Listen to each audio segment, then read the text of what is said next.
Good evening and thank you for joining KREM 2 News at 5 tonight. I'm Mark Hanrahan. It is a gloomy Wednesday. Let's just put this one behind us and move on to sunnier skies, shall we? We continue to practice social distancing here at KREM 2, so I'm broadcasting live from my home tonight along with Chief Meteorologist Tom Sherry. Meantime, our Whitney Ward back at the KREM 2 studio. Whitney? Hi, Mark. Yeah, I love that idea. Let's just pretend today didn't even happen. We'll just close our eyes, stay inside, and tomorrow the sun will be shining once again. I like the sound of it. All right, we have a lot to get to tonight, including Spokane Mayor Nadine Woodward expressing her frustrations with the governor's criteria for Spokane to reopen. She was voicing those frustrations on Twitter last night.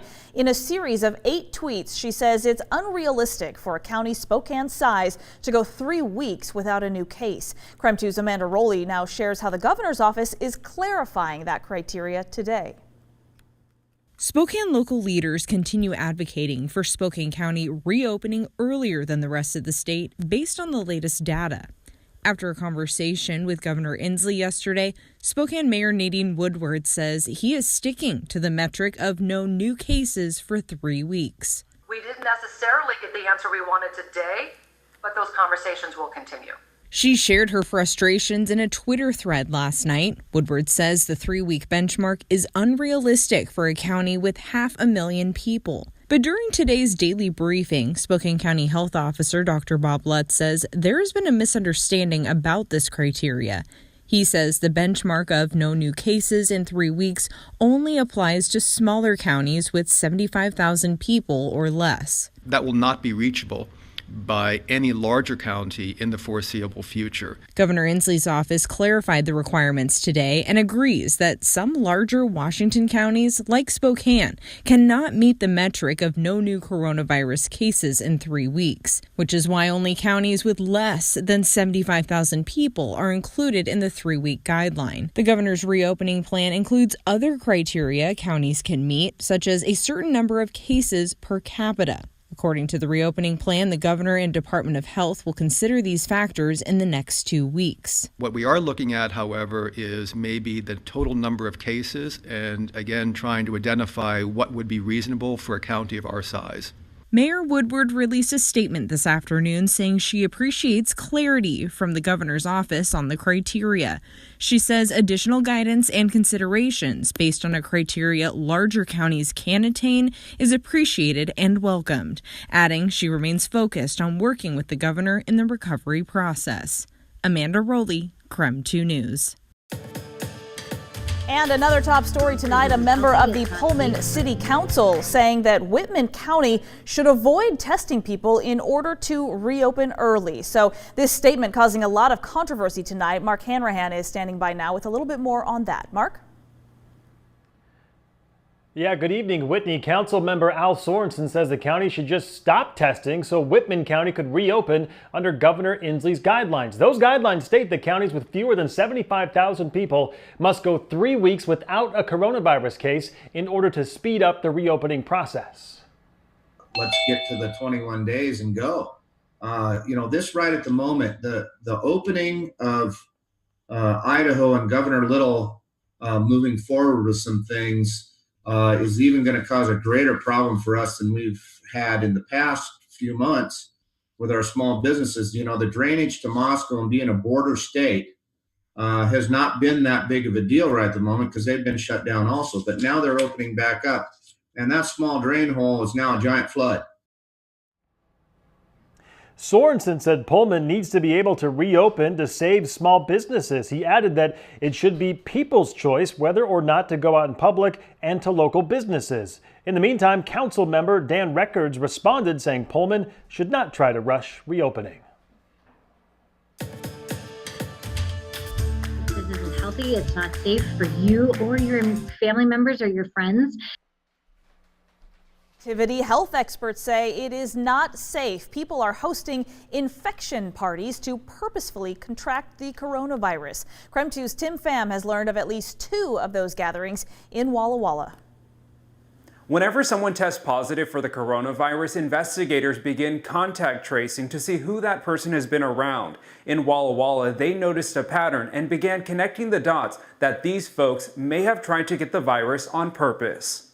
Amid the pandemic, throwing a party isn't allowed, no matter what holiday. But at least 2 parties in Walla Walla County weren't even to celebrate, rather infect each other with coronavirus. Somebody in attendance was either a person under investigation who was being tested for COVID-19 and there was knowledge of that, or that there was an individual there who had actually had a confirmed case of ours. And so this week, the Walla Walla Department of Health learned people intentionally attended parties. Their investigators learned anywhere from 20 to 25 people attended the parties. they weren't, really forthcoming with saying, "Oh, I wanted to build up my own immunity," or I wanted, nothing around like vaccination. They weren't upfront, but their intentions were very clear, that they wanted to contract the virus to, quote, get it over with.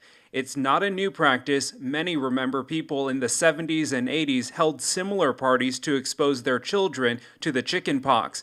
DeBolt says the virus is more dangerous. Throwing a party could be deadly. It's not safe to assume that, by being exposed to coronavirus now, I'm going to be immune to it 6 months from now. We just don't know. DeBolt says the virus is very young. There's a lot of unknown, and this type of behavior could set us back. But it could lead to a larger outbreak, which then would just set us back even further from being able to reopen our community. For anyone watching tonight who is either considering attending a party or hosting a party, what would you say to them? They're poorly informed, the reasoning behind having them, and they're irresponsible because it puts our community at higher risk. The governor's stay-at-home order goes until the end of the month, meaning all social gatherings of all sizes are not allowed. The main message when it comes to these infection parties, just don't do it. Reporting in Spokane tonight, I'm Tim Pham, KREM 2 News. And the Washington Department of Health is also responding to those coronavirus parties, saying it's unknown if people who recover from COVID-19 have long-term protection. There's still a lot we don't know about this virus, including any long-term health issues which may occur after infection. This kind of unnecessary behavior may create a preventable uptick in cases, which further slows our state's ability to gradually reopen. All right, let's transition now and talk weather, because boy, today was kind of tough, wasn't it? Tom, you always say you're solar powered. I think I am too, because today I was just kind of bummed out by the weather. I know. I've tried every window in the house and each one has no sunshine. It is a gray day. But I tell you what, the computer model that I ran yesterday, Future Tracker, showed the rain and the wind this morning. Boy, that did verify. Come with me, if you will, over to the KREM 2 remote weather window. We'll take a live observation, all of us together now. And the sky is beginning to lighten up a bit. We have no rain. I'm in the South Hill, about 4 miles away from KREM 2 Studios and maybe about a mile away from Mark Hanrahan's location as well. He's in the other KREM 2 remote studio, otherwise known as our living room. Take a look at some of this. These are some of the precipitation totals that we've seen. This was last updated about 3 o'clock this afternoon. We picked up just under a quarter inch of rain in the Spokane area, but the wind gusts, boy, those were pretty high. You could see a wind gust of 44 recorded out at the airport. Over a third of an inch of rain in Coeur d'Alene, 47 mile per hour wind gust down in Pullman, 38 in Lewiston. But the wettest location I've been able to see so far, Colville, checking in with almost a half inch of rainfall. That's an automated weather site out there. So if that's accurate, that is a tremendous amount of rain. And for just about another hour now, we've got another couple of hours, we've got the wind advisory in effect. That will expire at 7 o'clock tonight. Those areas shaded in yellow.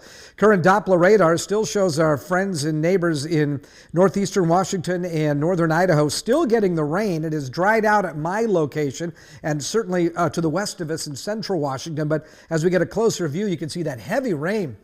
Boy, right along the freeway now. It looks like as you get out towards the Post Falls area and just before you get into Coeur d'Alene, we're seeing some pretty heavy rain out there. So could see some ponding on the roadways on the I-90. So please be careful. But we'll look for decreasing clouds with an overnight low of 38. Should be partly cloudy tomorrow with a daytime high of 64. Looking ahead to a very important weekend. Talking about Mom's Weekend. 75 on Saturday and Sunday will be 76. It will be breezy both days, but perfect weather to get out in the backyard and barbecue for dear old mom. Remember, she doesn't do anything, especially on Sunday. No dishes, no preparing of the food. She just gets to be taken care of. And I think we should make it the whole weekend, but Sunday for sure. Back to you. Yeah, that's good advice for sure, Tom. Thank you very much. Looking forward to barbecuing this weekend. Absolutely. Okay, still ahead tonight, Idaho Governor Brad Little laid out criteria for small businesses looking to apply for financial help. We'll break down how that $300 million in grants will be distributed coming up after the break.